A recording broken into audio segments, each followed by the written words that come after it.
What would you do if the one place you called home, the dream you'd bled for, was ripped away to fix someone else's mistakes? For me, that wasn't a hypothetical. It was the day my family sold my beach house to the sanctuary I'd built from years of sacrificito cover my sister's reckless debts. They thought I'd roll over, grieve quietly, and move on. They were wrong. My name is Clara Voss, and that beach house wasn't just a building. It was my refuge, a cedar-shingled haven on the Oregon coast where the waves sang me to sleep and the salt air scrubbed away the weight of the world. I bought it 5 years ago at 34 after a decade of clawing my way up as a freelance graphic designer. Every late night, every missed vacation, every extra job I took, it all went toward that house.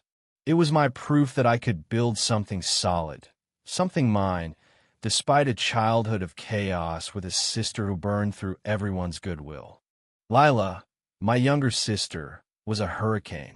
Charming, reckless, and utterly unapologetic, she'd been spiraling since her teens, gambling, bad investments, worse boyfriends. My parents, desperate to save her, had bailed her out time and again. I'd warned them. Enabling her would only dig a deeper hole. But they never listened. She's family, Clara, my mother would say, her voice trembling with guilt. We can't abandon her. I loved Lila, but love doesn't fix a black hole. It started with a phone call from my mother, her voice thin and shaky. Clara, we need to talk about Lila. She's in trouble again. I braced myself.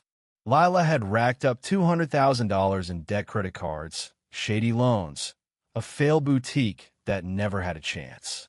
My parents, nearing retirement, had nothing left to give. So they turned to me. Not for money, I had none to spare, but for the one asset I had, my beach house. They found a buyer willing to pay cash, enough to cover Lila's debts, and then some.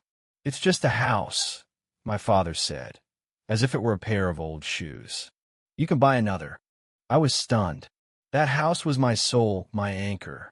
I begged them to find another way. I offered to help Lila negotiate with creditors to set up a payment plan, but they'd already made up their minds. The paperwork was signed, the deal done. They hadn't even told me until it was final. The betrayal cut deeper than the loss itself. My own family, choosing Lila's chaos over my dreams. I drove to the coast that night, tears blurring the highway. The house was still mine for a few days before the new owners took over. I walked through every room, tracing the walls I'd painted, the shells I'd built.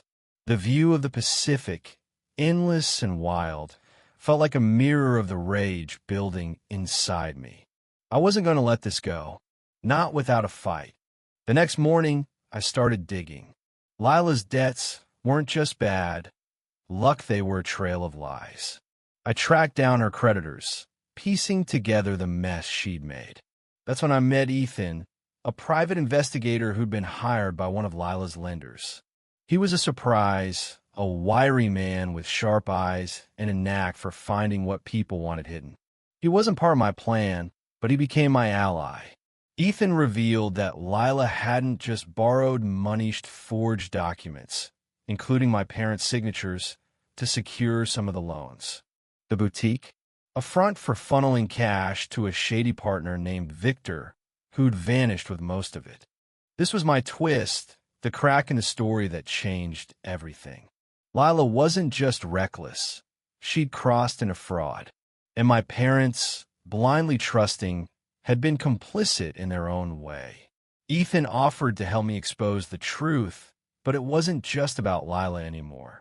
The buyer of my beach house, a slick real estate developer named Margaret Holt, had known about the rush sale and exploited my parents' desperation.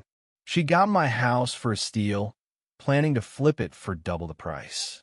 I could have gone to court, but lawsuits take years, and I'd still lose the house.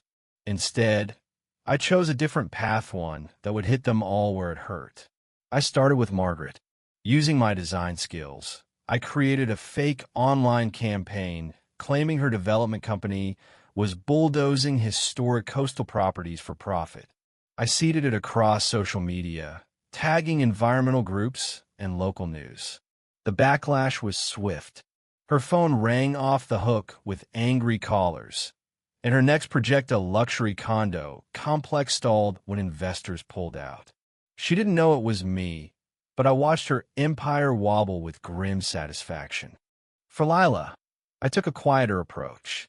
With Ethan's help, I gathered evidence of her fraud bank records, forged signatures, emails to Victor. I didn't turn her in. Instead, I confronted her at our parents' house, where she was crashing, as always. I laid out every document, every lie. Her face crumpled, but for once, she didn't charm her way out. "I didn't mean for it to go this far," she whispered. I didn't care. I told her she had one chance to make it right. Confess to our parents and get help, real help, or I'd send the evidence to the police. She chose the former, sobbing as she admitted everything. My parents were devastated, but for the first time, they saw her clearly. The hardest part was facing my parents. I loved them, but their betrayal had shattered something. I told them I'd forgive them, but only if they stopped enabling Lila. They agreed, reluctantly, and started attending family therapy with her. It wasn't perfect, but it was a start. As for the beach house, I couldn't get it back. Margaret sold it to cover her own losses after my campaign tanked her reputation. But I wasn't done. I used the skills I'd honed: design, research, a knack for strategy, and started a freelance consultancy exposing shady real estate deals. My first client? A group of locals fighting to preserve another stretch of coastline from developers like Margaret. Word spread, and soon I was making more than I ever had as a designer. I saved enough to buy a new place, not on the coast, but close enough to hear the waves. The final twist came months later. Ethan, who'd become a friend, showed up at my new apartment with a bottle of wine and a file. Inside was a lead on Victor, Lila's old partner, who'd resurfaced in California. We tracked him down together, recovering enough of the stolen money to pay off Lila's remaining debts. It wasn't about the money, it was about closing the chapter. I stood on my new balcony, the ocean a faint roar in the distance. The pain of losing my beach house still lingered, but it had forged something stronger in me. I made them regret it, not out of spite, but because I refused to let their choices define me. Lila was in rehab, my parents were learning boundaries, and Margaret's empire was crumbling. And me? I was building again, brick by brick, on my own terms. In the end, the house wasn't the dream. The dream was what I'd always carried inside. The will to fight, to create, to rise. They could take my walls, but they couldn't take that.